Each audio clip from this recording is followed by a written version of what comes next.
ഇനി തിരുവനന്തപുരത്ത് CPI-യിൽ നിന്നും 6 പേർ BJP-യിലേക്ക്.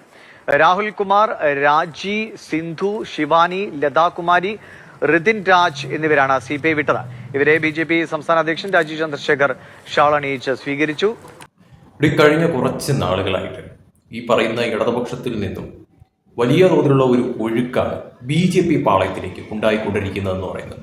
അത് ഈ പറയുന്ന രീതിയിൽ പ്രവർത്തകർ, നേതാക്കളടക്കം പല രീതിയിൽ പലതരത്തിൽ ഇടതുപക്ഷത്തിനുള്ളിൽ പ്രവർത്തിച്ച പലരുമാണ് എന്നുള്ളത് എടുത്തു പറയേണ്ടത് അനിവാര്യം തന്നെയാണ്. അതിനകത്ത് സംശയമില്ല.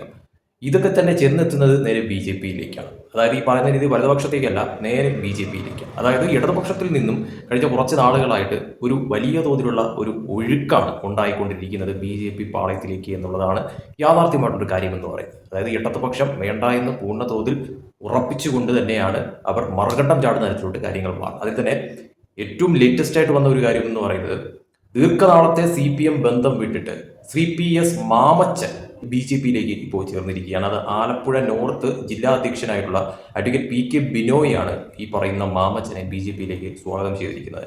ഈ മാമച്ചൻ എന്ന് പറയുന്ന വ്യക്തി CPM-ന്റെ സംഘടനയായിട്ടുള്ള Kerala cooperative employees union area president ആയിരുന്നു. അതോടൊപ്പം തന്നെ ജില്ലാ കമ്മിറ്റി അംഗം എന്നീ നിലകളിൽ പ്രവർത്തിച്ചിരുന്ന ഒരു വ്യക്തിയാണ് ഈ പറയുന്ന മാമച്ചൻ എന്ന് പറയുന്ന വ്യക്തി. അപ്പോൾ ഈ വ്യക്തി ഇപ്പോൾ BJP പാളയത്തിലേക്ക് ചാടിയിരിക്കുകയാണ്. ഇതുപോലെ തന്നെ പലരും പലതരത്തിൽ മുതിർന്ന നേതാക്കൾ, അതോടൊപ്പം തന്നെ യുവാക്കളടക്കം നിരവധി പേരാണ് ഇപ്പോൾ ഇടതുപക്ഷം CPM ഉപേക്ഷിച്ചുകൊണ്ട് BJP പാളയത്തിലേക്ക് എത്തുന്ന തരത്തിലുള്ള കാര്യങ്ങൾ മാറിയിരിക്കുന്നതെന്ന് പറയും. എന്തായാലും ഇടതുപക്ഷത്തെ സംബന്ധിച്ചിടത്തോളം നിലവിലത്തെ സാഹചര്യത്തിൽ, അതായത് കേരളത്തെ സംബന്ധിച്ചിടത്തോളം കേരളത്തിൽ ഇപ്പോൾ ഇടതുപക്ഷത്തിന് ഭരണമില്ല, പ്രതിപക്ഷ സ്ഥാനത്താണ്.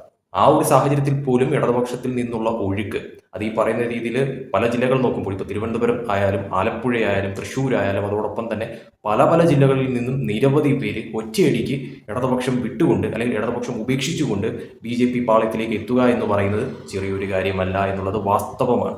അപ്പോൾ ഇടതുപക്ഷം എന്തുകൊണ്ട് ഈ പറയുന്ന തോതിൽ ഈ വ്യക്തികളൊക്കെ തന്നെ ഉപേക്ഷിച്ചുകൊണ്ട് നേരെ UDF-ലേക്ക് പോകാതെ BJP പാളയത്തിലേക്ക് എത്തുക എന്നുള്ളത് അതൊരു ചോദ്യമാണ്. അത് ഇടതുപക്ഷം തന്നെ വിലയിരുത്തേണ്ട ഒരു കാര്യം തന്നെയാണെന്ന കാര്യത്തിൽ യാതൊരു സംശയമില്ല. കാരണം ഇപ്പോൾ ഇന്നത്തെ ഇടതുപക്ഷം നാളത്തെ BJP ആണോ എന്നുള്ള ചോദ്യം പോലും നിലനിൽക്കുന്ന തരത്തിലോട്ട് കാര്യങ്ങൾ മാറുന്ന ഒരു സംഭവവികാസമാണ് എന്നതിൽ യാതൊരു സംശയമില്ല. എന്തൊക്കെ പറഞ്ഞാലും ഇപ്പോൾ 2024 പാർലമെന്റ് തെരഞ്ഞെടുപ്പിന് ശേഷം ഇപ്പോൾ ഈ 2026 നിയമസഭാ തെരഞ്ഞെടുപ്പ് വരെയുള്ള കണക്കുകൾ നോക്കിക്കഴിഞ്ഞാൽ പ്രതീക്ഷിക്കുന്നതിലും അപ്പുറമുള്ള നിരവധി പേരാണ് ഈ പറയുന്ന രീതിയിൽ ഇടതുപക്ഷം വിട്ടുകൊണ്ട്, ഇടതുപക്ഷ ചായ്വ് എല്ലാ അർത്ഥത്തിലും വിട്ടുകൊണ്ട് നിരവധി കുടുംബങ്ങളടക്കം, പ്രവർത്തകരടക്കം, നേതാക്കളടക്കം നിരവധി പേര് നിലവിൽ BJP പാളയത്തിലേക്ക് എത്തിയിരിക്കുന്നതെന്ന് പറയുന്നത്. എന്നാൽ ഇതൊക്കെ തന്നെ ഇനി വരും നാളുകളിൽ ഇത് ഇടതുപക്ഷത്തിന് തന്നെ ദോഷകരമായി മാറുന്ന തരത്തിലോട്ട് കാര്യങ്ങൾ മാറുമോ, അതോ ഇനി BJP-ക്ക് തന്നെ പണിയാവുന്ന തരത്തിലോട്ട് കാര്യങ്ങൾ മാറുമോ എന്നുള്ളത് കാത്തിരുന്ന് കാണാം.